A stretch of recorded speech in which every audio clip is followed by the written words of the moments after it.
الساعة 7:15 حبيبتي ودعت ولادها على المدرسة، دخلت بقى تأنتخ. الله يا جماعة، ده احنا ما بنصدق يروحوا المدرسة ولا يروح بابا الشغل ولا أي حاجة علشان نقعد براحتنا. يا لهوي يا لهوي، الساعة بقت 1. يا لهوي على السويت، الساعة 6. الساعة 6 يا جماعة، الساعة 5 ولا ايه؟ جريت بقى، يلا يلا يلا بسرعة بسرعة بسرعة، ونضف السرير كده وافرش الملاية وروق الدنيا وظبط حالك. النضيفة نضيفة إن شاء الله بصابونة وليفة. بموت فيها، هي بيتها. يعني بصوا، ممكن الواحد يبقى عايش في بيت بسيط جدا بس بالنسبة له قصر، ممكن واحد يبقى عايش في قصر بس مش عايش. جميلة، بيتها مرتب والله ومنظم، وهي مرتبة ومنظمة. بتحب تعمل كل حاجة بنفسها زي ما انتوا شايفين كده.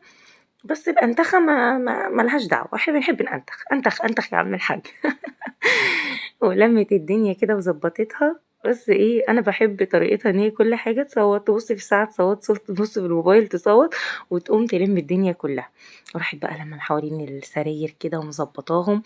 وزي ما قلت كده، انا مش شرط ابقى عايشه في بيت واو او هاي كلاس او غالي او كل حاجه فيه غاليه، اغمى عليها من اللي شافته. يا لهوي يا لهوي، اغمى عليها. إيه المطبخ ده؟ إيه المطبخ ده؟ جريت بقى ايه على طول، ابتدت تنظف البوتاجاز. وانا بقى بيعجبني فيها ان انا في فيديوهات تانية شفتها ليها، في اوقات بتعمل الصابون اللي بيتغسل اللي بتستخدمه ده بنفسها، وبتعمل منه الوان بقى، احمر واخضر واصفر، واحمر اصفر اخضر. بتعمل منه كل الالوان وهي اللي بتستخدمه بنفسها. هشوف فيديو زي دوت وبرده هنزله لكم. ولو تلاحظوا كل دوت يا جماعة، الساعة لسه 5:55. 5:55 الساعة لسه ما اتحركتش. ويلا بسرعة بسرعة بسرعة. حركة حركة، هي حركة وجميلة. بس أنا عندي سؤال، هو احنا ليه دايما البيت ما بيبقى نظيف ومرتب زي ما كده قلنا، أهم من ومنظم الشغل ومنمق؟ تظبيط الشغل. ملح ما يجيلناش ضيوف، نفضل قاعدين واديله وشنا في ادي وش زي ما الحيطان. بيقولوا. وبمجرد يلا بس ما يرشوا نكسل بالملح يوم، كده، بس احنا ناقصين يوم زفرة. حتى نكنس أو حتى نمسح غلط، التراب ما أو الوبرة، ينفعش.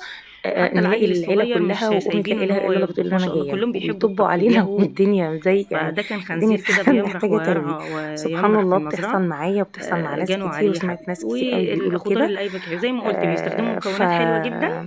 بس استخدام ليه غلط. اشمعنى؟ وبصل اشمعنى يا بقى جماعة كتير، والنبي؟ كتر كتر من البصل يا تعالوا البيت حبيبتي. نضيف كده عشان تصدقوا ان احنا ما بننضف. مش حطها معنى بقى كده ان كده في احنا ما الانجر، بننضفش الانجر الا ده لما بيتعمل يبقى فيه كل حاجه يا جاي لنا جماعه. ضيوف. لا كل والله. حاجه بتتعمل بس فيه ما هو ايه، تفهموش، ما فيش حاجه ما فيهاش ساعات بتتعمل. بنكسل، وميه ساعات بقى بنأنتخ، وظبط ساعات الدنيا. بيبقى عندنا راحة. وزي ما يعني قلنا امتحانات رابعة احنا ابتدائي الحمد طب لله ما اللي ما انا بنعرفش بنتي كانت فيها، هي رابعة طب تقريبا، ما كانتش رابعة ابتدائي، انا صويا اللي كنت صوص بقى بمتحن. انا عايزة اقول لكم ان اليوم وباربيكيو. اللي رجعت فيه منه في الامتحان ده، انا مع نمت ان نوم. يعني اخر يوم امتحان ده انا التجارب اللي نمت حصلت نوم، على انا لسه الكائن ابتديت دوت افوق اهو، او ابتدي ارجع اعمل الحيوان دوت فيديوهات تاني. اثبتت الكلام ده كان خطورته يوم على السبت. الجسم الانساني. فساعات وكنت قريت بنكسل، ما في بنبقاش مره ان قادرين، لحم بنبقى في الخنزير حاجات يشبه تانية كتير بنعملها. ل بس ده مش معناه ان جلد احنا مش البني بننظف ادم. بيتنا سبحان او الله، يعني بنكسل، لا في بالعكس. نسبه بس ده يبقى في كنت حاجات قريته تانية قبل بتأثر كده. علينا، ساعات نفسيتنا نزل بتأثر بيض، علينا، مع ان حط انا مش بقول لكم البيض دايما ببلاش، حط دايما بيض بحب مع انضف البيت واشيل نسيت اقول لكم وانكت. الحته دي. وانا وهم بتاع برغم ده، ان الغرب برضو نفسيتي اثبتوا ان تتعبني. الدراسات دي اللي احنا بنقولها بس بنتكلم فيها صح، جريت جريت وان هو جريت كده جسم بقى، يعني اكله خلصت ما الحاجة بيبقاش ونضفت الدنيا مفيد، وعملت ده مش كيكة. مفيد خالص. الكيكة بقى اللي في الصينية الا اللي ان على هو برضو البوتاجاز دي حلوة قوي، لا بفكر مش نفسي مفيد لان هو اجيب الصينية اللي هي بتبقى بتسوي الكيك على البوتاجاز.